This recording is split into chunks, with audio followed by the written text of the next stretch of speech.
Kia tahuri atu rā tātou ki te wahanga hou e kōrero ngātahi ai tātou me tetei o ngā mātanga reo. Kāore I koa atu I a tā Timoti Karetu me ona whakaaro mo te ora o te reo Māori I enei rā. We claim that Māori educational underachievement can be traced directly back to the decision to educate Māoris only in English. It is high time civilised multicultural attitudes took over from the ignorance born of white racism.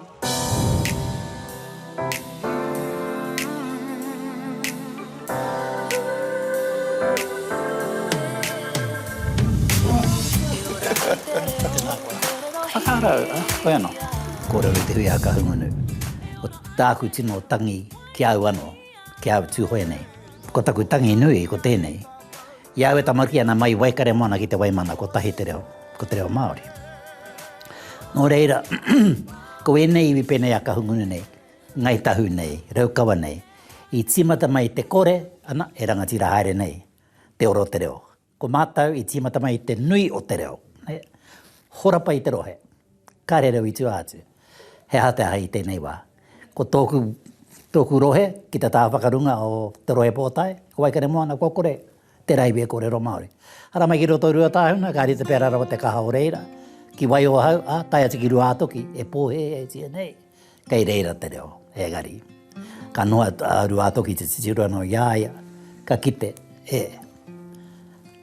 Ko ahua ngoi kore haere ahua tuhoki ki te waimana. Kore ke taku tangi ki au. I ahara tātou I roto I te 50 tau ko hipa, I pēnei rawa I te kaho te ngaro. I aha tātou. I kore tonu no tātou I pīrangi, no tātou Tūhoe nei I pīrangi, he hake rā ne. Nā reira, ko tērā pātai kei te rangi tonu e rere ana. Engari ko taku tangi, kura taku tangi. Ki au anō, e tangi anō ki au Tūhoe nei, mo te ngaro haere o te reo I roto I au. O Tūhoe, e pōhehe nei te motu. Ai, kai a koe Tūhoe. Ki te ngaro I a koe hoki e tino, pare kura nui tērā. Me taku whakaae, ai he tika tērā. Ki te whakarite pe a Tūhoe ki e tahi a tiwi, ai, kai te ahu au tai a te ora. Engari ki te ata tirohia, ka rite pe rara o te kaha, o te korori o te reo, e te rangatahi o e nei wā.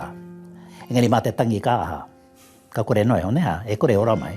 No re whai a te tahi ara, e ora tonu ai, e ora tonu ai, e ora tonu ai. Me taku mohe, ko te reo Māori o te wā, ia mātau e tamariki ana, I rongo ai mātau, I o mātau koe mātua, e kore tērā reo, e hoki mai. Ka ngaro atu mātau, ka ngaro tērā reo. He reo hou, ka puta, engari, mena e reo, e Māori ana tōna wairua, e Māori ana tōna whakaaro, hea te mate o tērā. Ko te mea nui e ora tonu ana te reo. Ko te ao Māori me whakaaro, kei te pirangi rānei I tōku reo kāre rānei, I tēnei wā ko tāku whaka Māori kāre te pirangi. Engari e kore au e tae te whaka ngā uewe mai. I taku ki te kore tātou e tahuri, e kore tēnei reo e ora. Ka mutu Māori mā tātou ke tēnei reo e whakaora. Kau e waiho mā iwi ke, tō tātou reo e whakaora. Ko te au e noho nei huki au he ao kōrero Māori, te panekireatanga, ngā tamariki te panekireatanga. Iau I te whare wānanga waito, e rā mea katoa, he tamariki kōrero Māori wera, I hara mai nā rungi te hia kai ki te reo.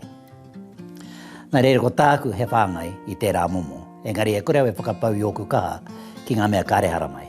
Wai hatu rātaku I kona tangi wetu ai, tangi me mea ai, mā te aha, ko te haka pahawa I tērā, ko te kore noi ho, no reira.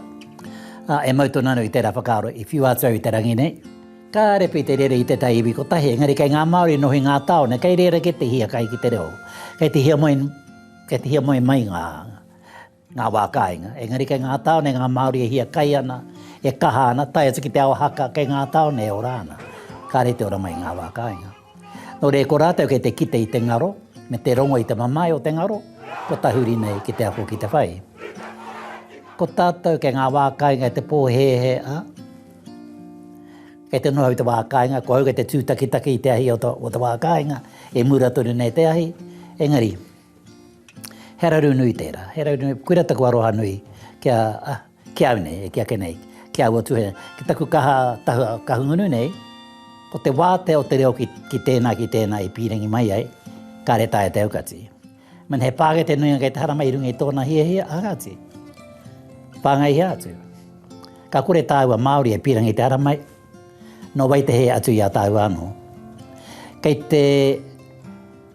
te waiho mā tēnā iwi anō āna whakatau, engari I nei wā nei, Ia tātou kua kaha te parati ki te motu, ne? Ko noa Tūhoe ta taho waiake. Ana ka kimi ia mai he reo i reira, a kene ko tērā reo he whanumitanga no ngā reo o au i wikatora. He a te mate o tērā, ko te mea nui he reo Māori e rere ana. He paku tainui, he paku ngāpu, he paku aha. Engari e māra māna ki takatoa, e ronga nei taua reo. Nō reira, kure pia te oti ngātu, ko te hunga kakama, kei reira te oranga. Ka kore he kakama, kua mate. Mena tata ka whakaaro ki te haina mana ko noho nei, hea nei tana tūranga. Anei tūna whakanui te ana te tai rāwhiti, mō nei kaha. Ka repe i whakanuitia mo te pai mo te tika o tana reo, engari whakanuitia nā tōna aro nui mai ki te reo. Nā re e tika ana ka mihia te rāmomo, ka tīmata mai te aro nui nā waira, ko neke atu, ko paike atu. Mea rawake, kua utai atunu te matatau. Nō reira, me te whera tonu ngā kuaho tō tāua whare reo, tuku nā waiake nei ki kuhu mai, ko tā tāua he whāngai te urunga mai. Nā rea mai ki te hara mai rungi te akai, whāngai atu. Mene hara mai ana ki te whakapōrera, pana i atu. Mama.